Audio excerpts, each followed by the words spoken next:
सोनपुर में समरनाथ और गजराज नाम के दो मित्र रहते थे। दोनों की मित्रता बचपन से ही बहुत दृढ़ थी। समरनाथ सरल स्वभाव का और ईमानदार था, पर गजराज वैसे तो स्वभाव से बहुत ही अच्छा था, लेकिन उसे चोरी करने की आदत थी। दोनों ही मित्र ब्राह्मण परिवार से थे। समरनाथ रोज शाम को अपने मित्र गजराज के घर पर बैठकर उससे अच्छी अच्छी बातें करता, उसे कहानी सुनाता। गजराज को भी समरनाथ की बातें सुन बड़ा ही अच्छा लगता था। एक दिन समरनाथ गजराज से, मित्र, तुम ये चोरी करने की आदत छोड़ क्यों नहीं देते हो? अगर चोरी ना करूं तो क्या करूं मित्र? दूसरा कोई रास्ता भी तो नहीं है। ऐसा नहीं है, चोरी के सिवाय और भी बहुत से कार्य हैं जो तुम कर सकते हो। तुम मेहनती हो, बलशाली हो। तुम फिर शुरू हो गए। तुम जानते हो, मुझे ज्यादा मेहनत करना पसंद नहीं है, और एक बार चोरी कर लो, कुछ अच्छा बड़ा हाथ लग जाए तो कुछ दिनों तक आराम भी तो होता है उसमें। तुम नहीं सुधरने वाले, और तुम भी सुधरने वाले नहीं हो मित्र। मैं जानता हूं तुम मुझे न्याय प्रिय बुरे कर्मों का फल इस तरह की कहानी क्यों सुनाते हो। मैं कोई छोटा बच्चा नहीं हूं। हम दोनों एक दूसरे को अच्छे से जानते हैं, इसीलिए शायद हम इतने अलग होकर भी इतने अच्छे मित्र हैं। सत्य कहा तुमने। हमारी मित्रता के आगे हमारे आचार और विचार सब छोटे पड़ जाते हैं।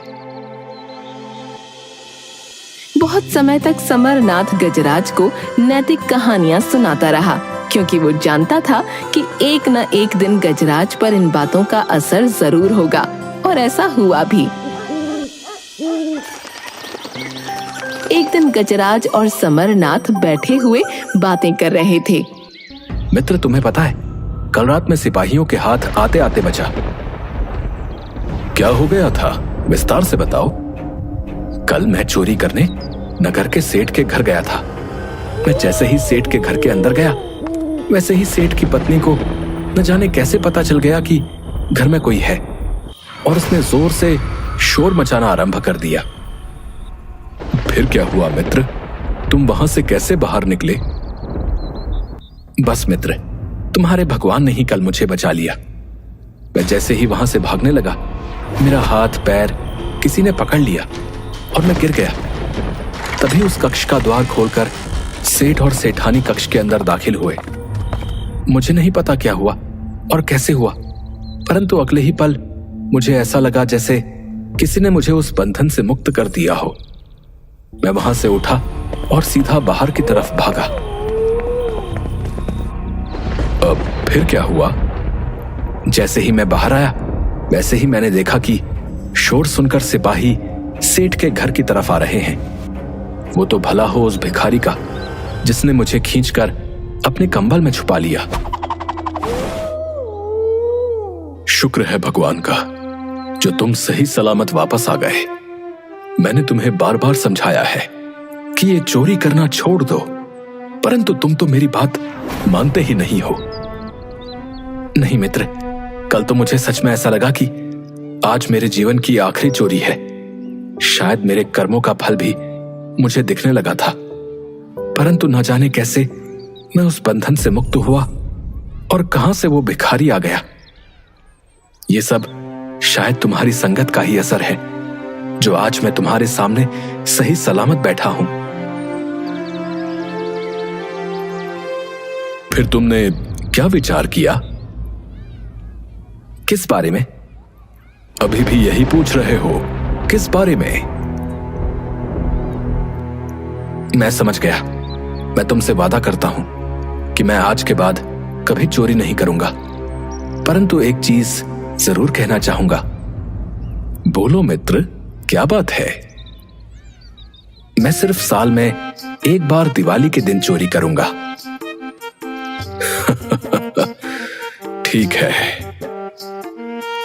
और मैं ये भी वादा करता हूं कि उस दिन भी सिर्फ एक बार ही चोरी करूंगा। समरनाथ खुशी से गजराज को अपने गले से लगा लेता है। उस दिन समरनाथ की बरसों की तपस्या पूरी हो गई थी। उसका मित्र अब चोरी करना छोड़ रहा था। कई महीने गुजर गए और गजराज ने कोई चोरी नहीं की। वो सिर्फ दिवाली के दिन ही चोरी करता था। इस तरह कई साल बीत गए और दूसरी तरफ समरनाथ की पुत्री विवाह योग्य हो गई, समरनाथ गजराज से। मित्र, आज मैं बहुत प्रसन्न हूँ। आज मैंने अपनी पुत्री का विवाह तय कर दिया है। ये तो तुमने बहुत अच्छी खबर सुनाई। कब का शुभ मुहूर्त तय किया है विवाह के लिए? बस 2 माह बाद का ही। परंतु 2 माह बाद क्यों? क्या उसके पहले लग्न का कोई शुभ मुहूर्त नहीं है? मुहूर्त तो है मित्र, लेकिन विवाह के लिए तैयारी भी तो करनी होगी। इसके लिए पैसों की आवश्यकता होगी। इसलिए मैंने 2 माह के बाद का मुहूर्त ही उचित समझा। हाँ मित्र, ये तो तुम सत्य कह रहे हो। पुत्री का विवाह एक पिता के लिए बहुत बड़ा अवसर होता है। अगर तुम्हें मेरी किसी भी तरह की कोई आवश्यकता हो तो जरूर बताना। अवश्य बताऊंगा मित्र। अगर तुम्हें नहीं बताऊंगा तो किसको बताऊंगा? समरनाथ पुत्री के विवाह के लिए 500 रुपए का प्रबंध कर रहा था, लेकिन वो 500 रुपए नहीं जुटा पा रहा था। वो अपने नगर के बहुत से लोगों के पास गया, पर किसी ने उसकी मदद नहीं की। वो नगर के सेठ के पास गया और उससे विनती की। सेठ जी, मैंने अपनी पुत्री का विवाह तय कर दिया है, जिसके लिए मुझे 500 रुपए की आवश्यकता होगी। अगर आप मुझे 500 रुपए दे दें तो आपकी बड़ी कृपा होगी। मैं अपने पूजा पाठ में यजमानों द्वारा दिए गए धन से आपको धीरे धीरे ये राशि वापस कर दूंगा। मैं तुम्हें धन अवश्य दे देता समरनाथ, परंतु तुमसे पहले अपने एक रिश्तेदार को धन देने का मैं उससे वादा कर चुका हूँ। सेठ जी, फिर भी देख लीजिए। मुझे तो बहुत बड़ी राशि नहीं चाहिए और मैं आपका धन अवश्य लौटा दूंगा। तुम कैसी बातें करते हो? तुम तो हमारे नगर के बहुत ही अच्छे ब्राह्मण हो। भला तुम झूठ थोड़ी ही बोलोगे। मुझे पता है तुम धन लौटा दोगे, परंतु मैं अभी तुम्हारी कोई मदद नहीं कर सकता हूँ। समरनाथ उदास होकर लौट आया। अब तक वो समझ चुका था कि सब लोग उसे किसी न किसी बहाने से टाल रहे हैं। शाम को वो अपने मित्र के पास बैठा था। क्या बात है समरनाथ, तुम बहुत चिंतित दिख रहे हो। क्या करूं मित्र, पुत्री के विवाह के लिए धन का प्रबंध नहीं हो पा रहा है। मैं नगर में सबके पास गया, लेकिन किसी ने भी मेरी कोई मदद नहीं की। मैं पुत्री का विवाह तभी कर सकूंगा जब मेरे पास धन होगा, अन्यथा मेरी पुत्री का विवाह नहीं हो सकेगा। हाँ मित्र, ये तो तुमने सत्य कहा। बिना धन के विवाह कैसे होगा? क्या तुम मेरी मदद कर सकते हो? मेरे पास अगर 500 रुपए होते तो तुम्हारे कुछ कहने से पहले ही मैं तुम्हें दे देता मित्र। नहीं मित्र, तुम गलत समझ रहे हो। मैं भली भांति जानता हूं कि अगर तुम्हारे पास धन होता तो तुम मुझे दे देते। मैं तो ये कहना चाहता हूं कि यदि तुम मुझे नगर में किसी के द्वारा 500 रुपए दिला दो तो मैं विवाह के उपरांत दूसरे नगर जाकर के धन कमाकर जल्द से जल्द वो धनराशि वापस कर दूंगा। मैं तुम्हारी समस्या समझ रहा हूं मित्र, लेकिन मैं क्या करूं? मुझे स्वयं समझ में नहीं आ रहा। अब तो मैं चोरी भी नहीं करता, अन्यथा मैं कहीं ना कहीं से तुम्हारे लिए धन का प्रबंध अवश्य कर देता। अब मैं सिर्फ दिवाली के दिन चोरी करता हूं, और दिवाली को तो अभी पूरे 8 माह बचे हैं। अब मैं क्या करूं? मित्र, मैं सच में बहुत चिंतित हूं। मुझे नहीं पता, परंतु अब मेरी अंतिम राह तुम ही हो। तुम कहीं से भी मुझे 500 रुपए दिला दो, अन्यथा मेरी कन्या का विवाह नहीं हो सकेगा। मित्र, मैं 3 दिनों में धन का प्रबंध करने की कोशिश करता हूं, परंतु अगर मैं वापस नहीं आया तो तुम मेरी प्रतीक्षा मत करना। अब क्या करने वाले हो? मुझ पर भरोसा रखो। ठीक है, जब तक तुम वापस नहीं आओगे तब तक मैं यहीं पर खड़ा होकर तुम्हारी प्रतीक्षा करूंगा और ईश्वर से तुम्हारे सकुशल वापसी की प्रार्थना करता रहूंगा। समरनाथ दोनों हाथ जोड़कर भगवान से प्रार्थना करता हुआ वहीं खड़ा हो गया। दूसरी तरफ गजराज चोरी के उद्देश्य से निकल पड़ा। कुछ समय बाद वो नदी पार करने के लिए पानी में उतर ही रहा था, तभी किसी ने उसे आवाज लगाई। गजराज ने पीछे मुड़कर देखा तो वो नगर का व्यापारी था जो व्यापार के लिए जा रहा था। नदी गहरी नहीं थी तो लोग चलकर भी उस नदी को पार कर लिया करते थे। व्यापारी गजराज से बोला, मित्र, क्या आप नदी पार करने में मेरी मदद करेंगे? जरूर करूंगा, आप मेरा हाथ पकड़ लीजिए। व्यापारी ने अपनी पोटली गजराज को दी और गजराज ने व्यापारी का हाथ पकड़ पोटली अपने सिर पर रख ली और नदी पार कराने लगा। 2-4 कदम ही आगे गया था तभी एक पक्षी की आवाज आई, जिसे सुनकर गजराज ने अपना सिर हिलाते हुए कहा, नहीं। थोड़ा आगे जाने के बाद फिर से पक्षी ने आवाज लगाई और गजराज ने वही बात दोहराई। नदी के उस पार पहुंचकर व्यापारी गजराज से बोला, मित्र, क्या मैं आपसे एक प्रश्न पूछ सकता हूँ? जी अवश्य, बोलिए, आपको क्या पूछना है? जब हम नदी पार कर रहे थे तो पक्षी ने आवाज लगाई और आपने नहीं नहीं कहकर सर हिलाया। क्या आपको पक्षियों की भाषा आती है? हाँ, मुझे किसी भी पशु और पक्षी दोनों की भाषा समझ में आती है। तो उस पक्षी ने आपसे क्या कहा? आप उस बात को छोड़ दीजिए और अपनी यात्रा पर आगे की ओर प्रस्थान कीजिए।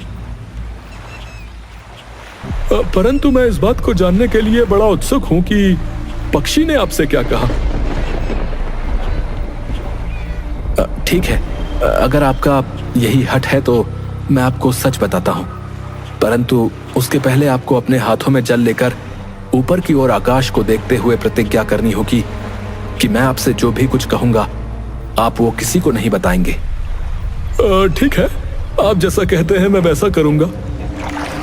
व्यापारी ने हाथ में जल लिया और आकाश की ओर देखते हुए प्रतिज्ञा ली कि वो किसी को कुछ नहीं बताएगा। मैं एक चोर हूं। मेरे मित्र की पुत्री का विवाह होने वाला है, जिसके लिए 500 रुपए की आवश्यकता है और मैं इन 500 रुपयों को जोड़ने के लिए निकला हूं। जब हम नदी पार कर रहे थे तब पक्षी ने मुझसे कहा कि पोटली में बहुत सा धन है और मैं उसमें से धन लेकर वहां से जा सकता हूं। पक्षी ने तो सही कहा आपसे, फिर आपने ऐसा क्यों नहीं किया मित्र? क्योंकि आपने मुझे मित्र कहकर पुकारा था और सहायता के लिए अपना हाथ मुझे दे दिया था। इसलिए मित्र धर्म के अनुसार मित्र के प्रति अपनी धर्मनिष्ठा को मैं नहीं भूल सकता था, इसलिए मैंने ऐसा नहीं किया। फिर उसके बाद दोबारा पक्षी ने क्या कहा? दूसरी बार पक्षी ने मुझसे कहा कि मैं तुम्हें पानी में धक्का दे दूं और वो सारा धन लेकर चला जाऊं, लेकिन मैंने उसे इस बार भी मना किया, क्योंकि अगर मैं ऐसा करता तो मैं अपने मित्र के साथ विश्वासघात करता और मैं ऐसा नहीं कर सकता था। व्यापारी ने सारी बातें सुनकर गजराज से धन्यवाद कहते हुए विदा ली और अपनी आगे की यात्रा पर निकल पड़ा। पर पूरे रास्ते उसके मन में ये सारी बातें घूम रही थीं और वो यही सोच रहा था, मैं ये बात किसी और को तो नहीं बता सकता, परंतु मुझे इस बारे में राजा से अवश्य बताना चाहिए। बस वो सीधा दरबार में पहुंच गया। दरबार खत्म होने के बाद व्यापारी ने सारी बातें राजा को बताईं। चोरी करना तो बहुत बड़ा पाप होता है और जो चोर होता है वो धर्मी और ज्ञानी नहीं हो सकता। मैं तुम्हारी बातों पर विश्वास नहीं कर सकता। मैं इस बात की जांच स्वयं करूंगा। तुम मुझे उस चोर का पता बताओ। व्यापारी गजराज को ढूंढने के लिए महल से निकल पड़ा और चलते चलते उसे एक सराय में गजराज दिख गया और वो तुरंत वापस राजमहल लौटा और महाराज को गजराज का पता बता दिया। महाराज ने 2 रोटियां एक पोटली में बंधवाई और वेश बदलकर साधारण व्यक्ति बनकर उस सराय में पहुंच गए। गजराज को देखते ही राजा ने एक अनजान व्यक्ति की तरह बातचीत शुरू की। गजराज भी बातें करने बैठ गया। तुम कौन हो? मैं एक चोर हूं और आधी रात के बाद उस सामने वाली दुकान में चोरी करने वाला हूं। मुझे 1000 रुपए की आवश्यकता है। चोरी तो मैं भी करने आया हूं, परंतु मेरी आवश्यकता सिर्फ 500 रुपए की है। तो क्यों ना हम दोनों मिलकर चोरी करें? तुम अपनी आवश्यकता पूरी कर लेना और मैं अपनी आवश्यकता पूरी कर लूंगा। गजराज ने सहमति में अपना सिर हिला दिया। आधी रात के बाद दोनों दुकान में चोरी करने के लिए चले गए। गजराज ने दुकानदार की तिजोरी से 1500 रुपए निकाले। 1000 रुपए उसने राजा को दिए और 500 अपने पास रखे। गजराज जब से निकला था उसने कुछ खाया नहीं था और दुकान में अनाज की बोरियों को देखकर उसकी भूख और बढ़ गई। उसने एक बोरी से सफेद पाउडर शक्कर समझकर मुंह में डाल लिया और तुरंत उसे थूक दिया। ये तो नमक है। लगता है तुम बहुत समय से भूखे हो। हाँ, जब से घर छोड़ा है तब से एक दाना भी नहीं खाया। तुम ये सब छोड़ो और मुझे 1000 रुपए वापस दे दो। क्यों? तुम्हें वो रुपए वापस क्यों चाहिए? मैं नहीं दूंगा। गजराज ने गुस्से में राजा को एक थप्पड़ लगाया और उससे 1000 रुपए छीनकर अपने हिस्से के 500 मिलाकर वापस व्यापारी के बक्से में रख दिया। राजा उसके पीछे पीछे आया। तुमने ये क्या किया? पहले तो तुमने रुपए चुराए और फिर हाथ आए हुए धन को तुमने वापस रखकर ताला लगा दिया। तुमने ऐसा क्यों किया? मैं भूखा था और मैंने गलती से उस व्यापारी का नमक खा लिया और शास्त्रों के अनुसार जिसका नमक खाते हैं उसे धोखा नहीं देते, इसलिए मैंने वो धन वापस रख दिया। राजा को विश्वास हो गया था कि व्यापारी ने उसे जो कुछ भी कहा था वह सत्य है। ठीक है, चलो अब हम कहीं और चोरी करने चलते हैं। क्या हम रात भर चोरियां ही करते रहेंगे? आज के लिए बस इतना बहुत है। अब हम कल चोरी करेंगे। अभी मुझे बहुत भूख लगी है और मैं थक भी गया हूं। ठीक है, मेरे पास 2 रोटियां हैं। एक रोटी तुम खा लो और एक रोटी मैं खा लेता हूं। कल रात हम इसी जगह पर फिर से मिलेंगे और कहीं और चोरी करेंगे। राजा वहां से चला गया और दूसरी रात फिर से वेश बदलकर वापस आया और अपने साथ गजराज के लिए रोटियां लेकर आया था। उसने गजराज को रोटियां दी। गजराज ने रोटियां खाईं। मित्र, चलो आज हम राजा के महल में चोरी करने चलते हैं। वहां बहुत सा धन है और हमें आसानी से मिल जाएगा। परंतु मुझे राजमहल के बारे में कुछ भी नहीं पता। हम वहां कैसे चोरी करने जाएंगे? मुझे सारे रास्ते पता हैं। तुम मेरे साथ चलो। राजा गजराज को लेकर अपने महल की ओर चल दिया। राजा को अपने पहरेदारों को भी परखना था। महल के 3 द्वार पर पहरेदार बैठे थे और चौथे पर एक कुत्ता। राजा ने देखा कि सारे पहरेदार और कुत्ता सोया हुआ है। राजा ने गजराज को खजाने का रास्ता बताया। गजराज ने द्वार का ताला तोड़ा। वैसे ही पक्षी ने आवाज दी और कुत्ता भौंकने की जगह पिनपिनाने लगा। जब गजराज तिजोरी का ताला तोड़ रहा था तब फिर से पक्षी ने आवाज दी और कुत्ता फिर से पिनपिनाया। गजराज ने तिजोरी में से 1000 रुपए अपने साथी के लिए और 500 रुपए अपने लिए जैसे ही निकाले वैसे ही फिर से पक्षी ने आवाज दी और कुत्ता पिनपिनाया। गजराज ने धन तिजोरी में वापस रख दिया और अपने साथी को अंदर बुलाया और उसके पैरों में गिर गया। महाराज, मुझे माफ कर दीजिए। आप जो सजा देंगे मैं उस सजा के लिए तैयार हूँ। परंतु मेरी आपसे एक ही विनती है, बस मेरे मित्र तक 500 रुपए भिजवा दीजिए। उस 500 के बदले आप मुझे जैसी भी सजा देंगे, मैं उस सजा के लिए तैयार हूं। तुम्हें क्या हो गया? तुम मुझे महाराज क्यों कह रहे हो? महाराज, मैं आपका चोर हूं और आप मेरे स्वामी हैं। आपने मुझे रंगे हाथों पकड़ लिया है। आप जो दंड देना चाहें मुझे दे दीजिए। बस 500 रुपए मेरे मित्र के पास भिजवा दीजिए, क्योंकि उसकी पुत्री का विवाह है। परंतु तुम्हें कैसे पता चला कि मैं राजा हूं? जब मैंने द्वार का ताला तोड़ा तो पक्षी ने आवाज दी, खजाने में चोर घुस आया है और तुम सो रहे हो। तुम बड़े नमक हराम हो। मैं तब भौंकता हूं जब चोर आता है, परंतु ये चोर नहीं, ये तो महाराज हैं। महाराज हैं। मुझे कुत्ते की बात पर यकीन नहीं हुआ। फिर मैंने जब तिजोरी का ताला तोड़ा तब फिर से पक्षी ने यही बात कही और कुत्ते ने वही उत्तर दिया कि मैं तब भौंकता हूं जब चोर होता है। ये तो स्वयं महाराज हैं। परंतु जब तीसरी बार पक्षी ने अपनी बात को दोहराया और कुत्ते ने भी वही उत्तर दिया तो मैं समझ गया कि आप चोर नहीं हैं, आप राजा हैं। महाराज, मेरी आपसे सिर्फ इतनी ही विनती है कि आप 500 रुपए मेरे मित्र के पास भिजवा दीजिए।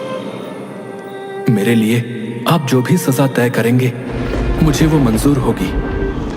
अगली सुबह राजा ने अपने दरबार में सलाहकारों को बुलाया और सारी बात उनसे बताई। महाराज, ये सारी बातें और ज्ञान मैंने अपने मित्र समरनाथ से सीखा है और ये चोरी भी मैं उसी की पुत्री के विवाह के लिए करने आया था। उसकी मित्रता और सदाचार की शिक्षा ने मुझे सही रास्ते पर कर दिया। अब मैं दीपावली के दिन कुछ खाने पीने का सामान चोरी कर लेता हूं। उसके सिवा मैं कुछ भी चोरी नहीं करता। परंतु आज मैंने ये संकल्प सिर्फ इसलिए तोड़ा क्योंकि मैं अपने परम मित्र की सहायता करना चाहता था। मेरी आपसे विनती है कि आप मेरे मित्र तक 500 रुपए भिजवा दीजिए, क्योंकि वो मेरी प्रतीक्षा में खड़ा होगा। मैंने उससे वादा किया था कि मैं 500 रुपए लेकर वापस आ जाऊंगा। सैनिक, तुम 500 रुपए लेकर गजराज के बताए हुए स्थान पर जाओ और उसके मित्र समरनाथ को ये रुपए दे देना। सिपाही 500 रुपए लेकर गजराज के बताए हुए स्थान पर जाता है और देखता है कि समरनाथ बारिश में हाथ जोड़े हुए वहीं पर खड़ा है। ये रुपए ले लो। तुम्हारा मित्र चोरी करते हुए पकड़ा गया है, परंतु उसने महाराज से विनती करके ये रुपए तुम्हारे लिए भिजवाए हैं। नहीं, मैं ये रुपए नहीं ले सकता हूँ। मैं अपनी पुत्री का विवाह नहीं करूंगा। ये रुपए मुझे अपने मित्र से लेने थे। अब मैं ये रुपए नहीं ले सकता हूँ। सैनिक रुपए लेकर महाराज के पास वापस जाते हैं। महाराज, मैंने उस व्यक्ति को रुपए देने की बहुत कोशिश की, परंतु उसने रुपए लेने से साफ साफ मना कर दिया और साथ ही कहा कि वो अपनी पुत्री का विवाह नहीं करेगा और वो बारिश में खड़ा अपने मित्र का हाथ जोड़कर इंतजार कर रहा है। महाराज, सैनिक की बात सुनकर राजा का दिल पिघल गया और वो गजराज को साथ लेकर समरनाथ के पास जाते हैं।